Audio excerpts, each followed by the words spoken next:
আমি একটা রেফারেন্স দিয়ে বলতে চাই, আমি জামাতে ইসলামের রাজনীতি সমর্থন করি না, কিন্তু জামাতে ইসলাম যে কৌশল, তাদের যে রাজনীতির যে প্রক্রিয়া অত্যন্ত বিজ্ঞানসম্মত, বৈজ্ঞানিক, ঠিক কমিউনিস্ট পার্টির মতোই অনেকটা। খেয়াল করে দেখবেন তাদের স্টাডি সেল আছে, তাদের যে ছাত্র শিবির আছে, সেই ছাত্র শিবির শিবির ছাত্র শিবিরের প্রত্যেকটা সেল আছে, তাদের লেখাপড়া করতে হয়, বই পড়তে হয়, সেই বই পড়ে তাদেরকে উত্তর দিতে হয়, এবং সেখানে দেখবে যে তারা নিজেরা বই প্রকাশ করে, পত্রিকা প্রকাশ করে। এইগুলো কিন্তু আপনার চর্চা যদি না থাকে, জ্ঞানের চর্চা ছাড়া, জ্ঞান ছাড়া আপনি কখনো সাকসেস অর্জন করতে পারবেন না। এটা অত্যন্ত সত্য কথা, যেটা ব্যাপারী সাহেব বলেছেন। আমি আজকে খুব বেশি কথা বলতে চাই না। প্রেসিডেন্ট জিয়া সম্পর্কে শুধু এটিকে আপনার বললাম যে আপনি তাকে জানার চেষ্টা করেন, বোঝার চেষ্টা করেন, যে কারণে আমি ফাউন্ডেশনকে আমি সবসময় অনুরোধ করছি যে আপনারা দয়া করে, আমি অনেক আগেও বারবার করে বলেছি যে আপনারা become a think tank of BNP. BNP হতে যেন না, থিঙ্ক ট্যাঙ্ক হন বিএনপি। এবং আপনারা বইপত্র শুধু নয়, আপনারা আলোচনা করেন, সেমিনার করেন, নট দিস টাইপ অফ আলোচনা, সেমিনার করেন, ওয়ার্কশপ করেন, যেগুলোর মধ্যে দিয়ে জিয়াউর রহমানকে আরো বেশি করে আমরা জানতে পারি, ছড়িয়ে দিতে পারি, বোঝাতে পারি। একটা বিরূপ পরিবেশে আমরা আছি। আপনি জিয়াউর রহমান কথা বললেই আপনাকে মারতে আসবে, এবং এখন তো কনস্টিটিউশনে এমন কিছু ঢুকিয়েছে যে সত্য কথা বলতে গেলে আপনাকে আবার রাষ্ট্রদ্রোহিতার মামলায় দিয়ে দেবে, তাই না? তো এর মধ্যেই তো আমাদেরকে কাজ করতে হবে, এর মধ্যেই তো আমাদেরকে আমরা নিয়ে আসতে হবে জিনিসটাকে সামনে। তাই আমরা যেভাবে পড়ি আমরা সেইভাবে নিয়ে আসবো।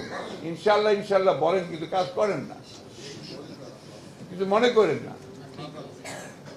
আমি যে কথাগুলো আপনাদের বলছি আজকে, আমি কিন্তু নিজে একজন শিক্ষক ছিলাম, যে কারণেই আমি কথাগুলো আজকে আবার আপনাদেরকে বলছি যে নলেজ বেসড, যেটা উনি বলেছেন, নলেজ বেসড সোসাইটি ছাড়া সেই সোসাইটি কখনো উপরে উঠতে পারে না। কি ভয়াবহ চিন্তা করেন, এখন আমাদের পত্রিকা খুললে আপনি লুট আর লুট আর লুট ছাড়া কিচ্ছু পাবেন না। অদ্ভুত। তারপর কারা লুট করছে? যারা আমাদের সমাজের সবচেয়ে বড় দায়িত্বে, রাষ্ট্রের দায়িত্বে, তারা।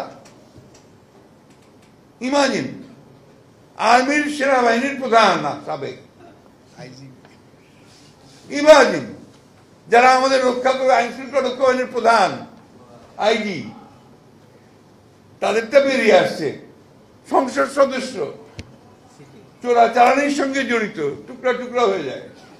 কোন সমাজ বলেন আপনারা? আজকে সংসদে তো আপনার মানব পাচারকারীও আছে, যে আদম ব্যবসায়ী। আদম ব্যবসায়ী কেন ভাই? মাদক পাচারকারীও তো ছিল, ভুলে যাচ্ছেন কেন? কক্সবাজার টেকনাফের সেই লোকের কথা ভুলে যান কেন? তাই না? এখানে তো ওদেরই আপনার সবচেয়ে বেশি প্রাধান্য। ভদ্রলোক কয়টা খুঁজে পাবেন করে, কিছু মনে করবেন না, সরি।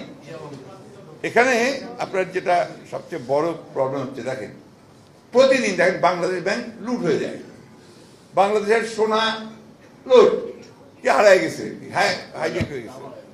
তারপরে আপনার ডলার রিজার্ভ ওই আপনার কেন্দ্রীয় ব্যাংক থেকে নিয়ে চলে যাচ্ছে, জানা যায় না। তারপরে ইন্টারন্যাশনাল আপনি হ্যাকিং হচ্ছে, হ্যাকিং হয়ে আপনার millions and millions of dollar নিয়ে চলে যাচ্ছে, তাই না? কল্পনা করা যায়। শেয়ার ব্যাংক, শেয়ার বাজার, শেয়ার বাজারে বড় বড় রথি মহারথীরা লুটপাট করে শেষ করে দিচ্ছে। অর্থমন্ত্রী বলছেন আমার কিছু করার নাই, ওদের হাত অনেক লম্বা। মোহিত সাহেব বলছিলেন, মনে আছে? মনে আছে আপনাদের? এখন বাংলাদেশে আপনার অনেকেই অনেক বড় বড় মানুষ, এত বড় মানুষ যাতে আশেপাশে যাওয়া যায় না। কেউ দরবেশ, কেউ সন্ন্যাসী, তারপরে আপনার কেউ বিরাট অথবা আপনার ধর্মীয় আলেম, এইসব লোকেরা এখন আপনার আমাদের এই কাজগুলোর সঙ্গে জড়িত।